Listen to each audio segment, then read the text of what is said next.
큐티 가이드 방송입니다. 기도하고 시작하겠습니다.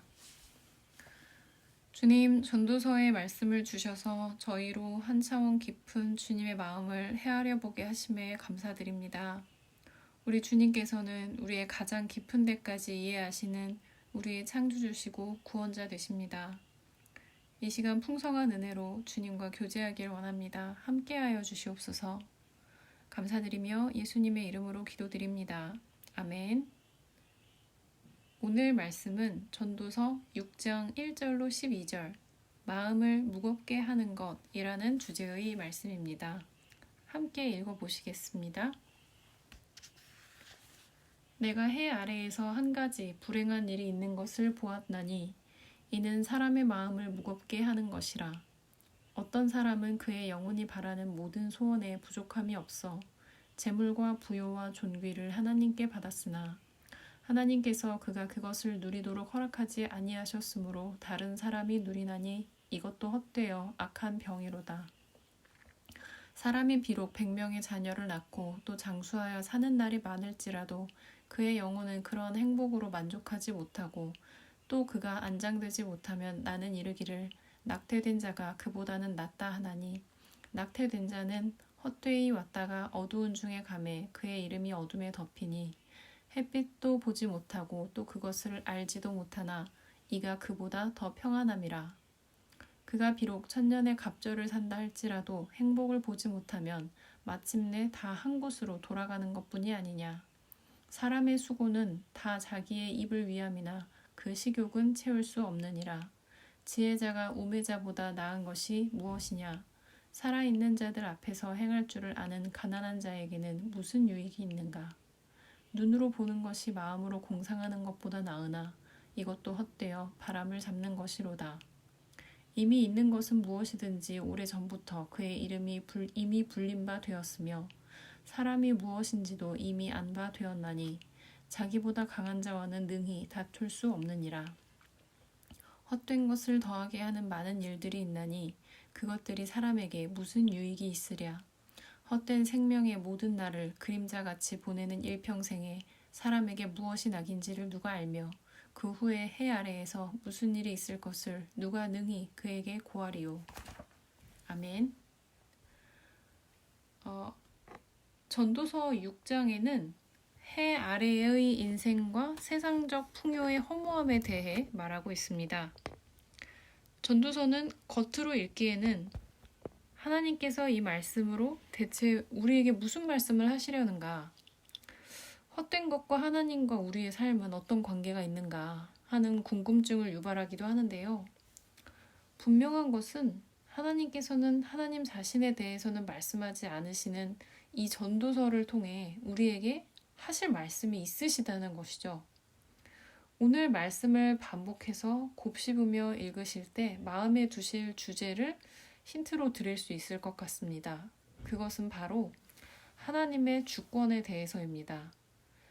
신자를 한 차원 높은 지혜로 초대하시는 이 전도서의 말씀을 읽고 묵상하시며 우리를 향한 하나님의 깊은 이해와 사랑을 풍성히 경험하시길 바랍니다. 첫 번째 단락의 말씀을 보겠습니다. 전도자는 해 아래에 사람의 마음을 무겁게 짓누르는 한 가지 불행한 일을 보았다고 합니다. 그것은 어떤 사람이 하나님께로부터 재물과 부요와 존귀를 받았으나 하나님께서 그가 그것을 누리도록 허락하지 않으셨고 다른 사람이 누린 사건입니다. 또한 전도자의 시대에는 자녀를 많이 낳는 것이나 장수하는 것은 하나님의 축복으로 여겨졌고 사람이 죽어서 무덤에 매장되지 못하는 경우를 매우 불행한 것으로 여겼습니다. 그러나 축복을 받아도 한 사람의 영혼이 만족하지 못하거나 이 땅에 매장되지 못한 사람을 보며 차라리 낙태된 아이가 낫겠다는 한탄의 말을 하는 것으로 보아 절망을 느끼는 듯이 보이죠. 이렇게 전도자는 또다시 심령의 행복을 누리지 못하는 사람의 비참함을 보고 느끼는 그 허무함에 대해서 말하고 있습니다. 이 말씀을 하나님께서 우리에게 주시는 지혜의 말씀으로 받기 위해서 말씀의 이 몇 가지 부분을 주의하여 살펴보면 좋겠습니다. 먼저 2절 말씀에서 전도자는 사람에게 재물과 부요와 존귀를 주신 분이 하나님이시라고, 그가 세상의 좋은 것들을 하나님께로부터 받았다고 말하고 있습니다. 그러나 그것을 누릴 수 있는지는 하나님께 달려 있으며, 하나님께서 허락하지 않으시면 사람은 아무리 좋은 것이라도 그것을 누릴 수 없다고 합니다. 그러니 만약 여러분께서 하나님께 받으신 것이 있고 심지어 누리기까지 하신다면 여러분은 충분히 하나님께 은혜를 입은 사람입니다. 우리의 가진 것은 모두 하나님의 주권으로 인한 것인데, 하나님께서 선하심으로 우리에게 무언가를 주셨고 누리게까지 하셨다면 우리에게 주지 않은 것도 하나님의 주권과 선하심에 맡기고, 우리는 하나님께 받고 또한 누리기까지 하는 것에 대해서 좀 더 감사할 수 있지 않을까요? 또한 3절과 6절 말씀을 한번 묵상해 보시길 바랍니다. 하나님께서 사람에게 세상적으로 인정받을 만한 많은 축복을 주셨는데, 사람이 거기에 만족하지 못하고 감사하지 못하고 스스로 불행하다고 느끼며 죽음을 걱정하는 모습입니다. 여러분, 만약에 여러분의 주변에 하나님을 믿는다고 하면서 이런 모습으로 살아가는 사람이 있다고 한다면 어떻게 권면을 해보시겠어요? 앞서 드린 말씀과 같은 맥락에 있을 겁니다. 저라면 이렇게 말할 것 같아요. 그 모든 좋은 것과 축복을 주신 하나님을 한번 묵상해 보세요. 당신은 이미 하나님의 큰 축복을 받은 사람이고, 하나님이 당신을 사랑하시는 그 사랑만으로도 당신은 충분히 기뻐할 만한 사람입니다. 라고 저는 말해줄 것 같습니다. 여러분, 사람이 하나님을 등지고 세상적인 시선으로 자신과 환경을 바라보면 비교와 결핍만이 보이게 됩니다.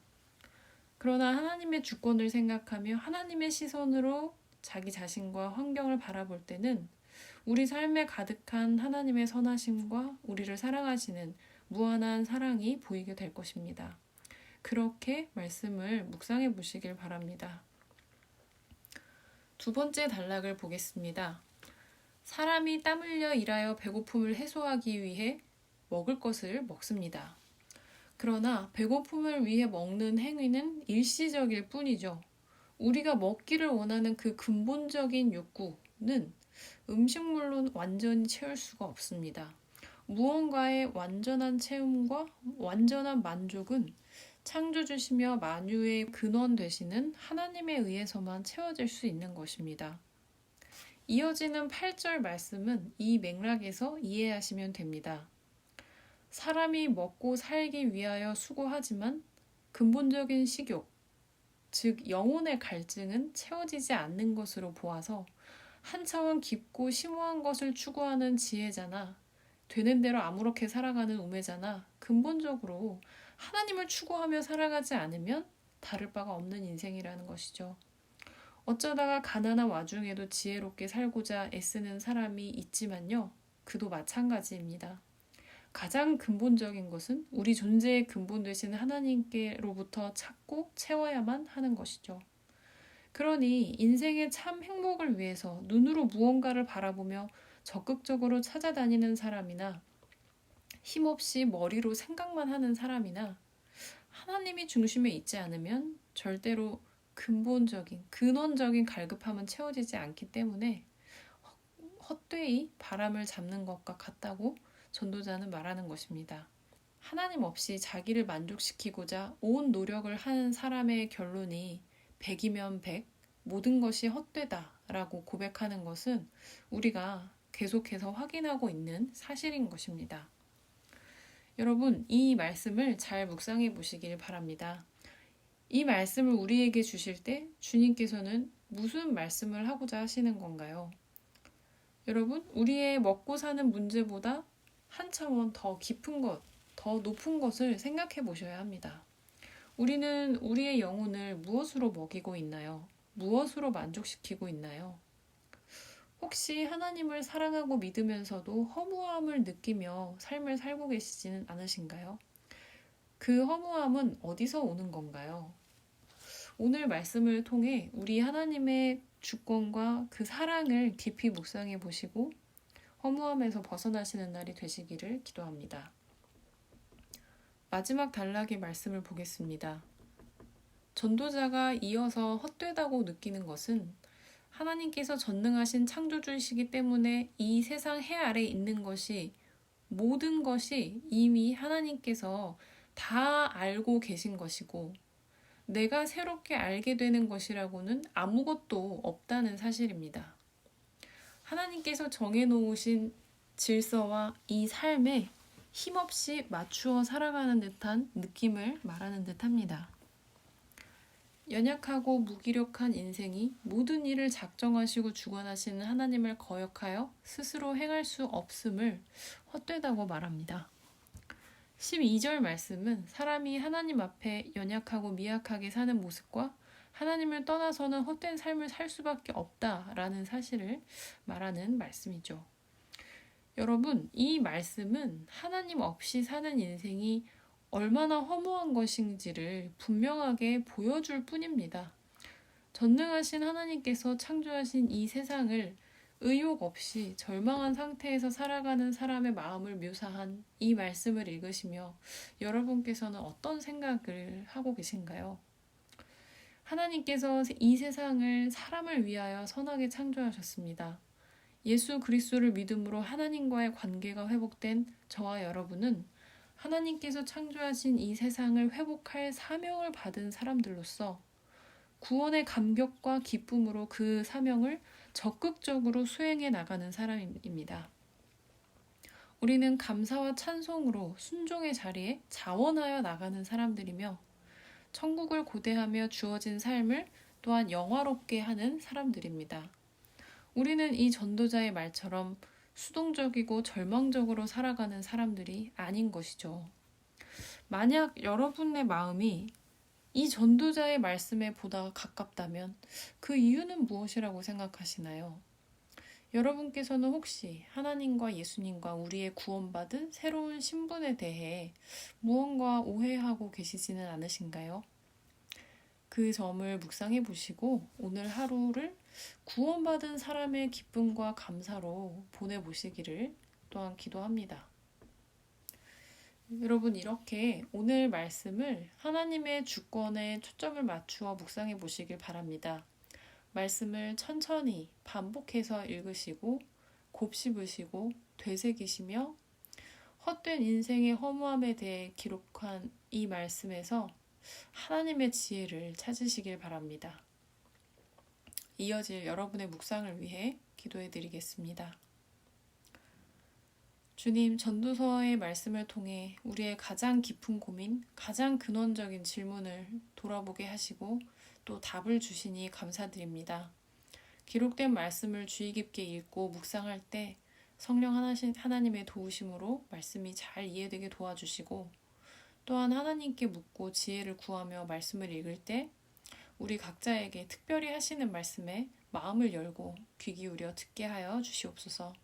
오늘 하루 주신 마음과 감동으로 순종해 나아가며 주님이 우리의 가장 깊은 곳을 채워주심으로 가장 깊은 데서 샘솟는 기쁨으로 오늘 하루를 살기를 원합니다. 우리 기쁨의 이유 되시는 주님을 사모하며 예수님의 이름으로 기도드립니다. 아멘.